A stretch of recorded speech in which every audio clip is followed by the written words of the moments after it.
qui valent ce qu'ils valent, notamment sur la fréquentation de la maison éco-citoyenne. Des chiffres qui doivent un peu vous inquiéter puisqu'on passe de 20 000 visiteurs à 7 000 visiteurs. Et puis des petits chiffres aussi sur les défis qui sont en place depuis longtemps, sur les déchets, sur l'eau, sur le ramassage d'aliments. Et je me suis dit, à Bordeaux comme partout ailleurs, on sait que la mission d'amener nos citoyens à faire des choses, puisqu'en fait ça va beaucoup dépendre d'eux, et pas seulement des politiques publiques qui sont conduites, on se rend compte qu'il est quand même difficile finalement de générer une dynamique citoyenne avec des gens qui volontairement vont se saisir des outils qui sont mis à leur disposition. Et je vous suggère que peut-être Bordeaux se distingue en créant la première école municipale de l'urgence climatique. Et cette première école municipale de l'urgence climatique, elle pourrait reposer sur deux engagements. Le premier, et Delphine Jamet l'a dit à la fin de son intervention, ce qui compte, c'est que tous les agents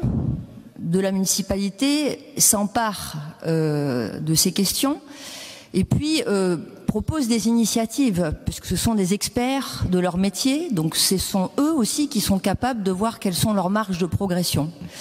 Et je m'étais dit que peut-être dans cette école municipale de l'urgence climatique, chacun des agents de la mairie pourrait peut-être dans son contrat individuel de formation avoir 3 jours consacrés sur des diagnostics, mais aussi sur des contrats d'engagement dans leur pratique, pour pouvoir accélérer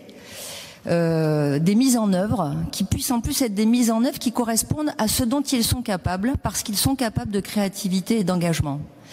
Et qu'après tout, peut-être que toutes les structures associatives et toutes les structures entrepreneuriales auxquelles on donne des budgets pourraient, eux et elles aussi, être amenés à participer à cette première école municipale de l'urgence climatique sur la base de contrats d'engagement.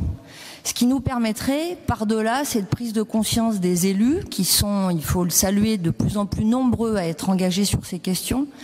d'entraîner aussi des engagements de chacun de nos agents et de chacun des collectifs qui sont liés à notre structure. Il me semble que c'est une proposition qui est positive, qui va dans le droit fil de la démocratie permanente et qui nous permet aussi peut-être de sortir de cette pensée morale de ceux qui sauraient et de ceux qui ne sauraient pas, en regardant avec lucidité tous ceux qui, tout en sachant, sont abîmés par l'éco-anxiété ou ne savent pas par quel bout s'y prendre.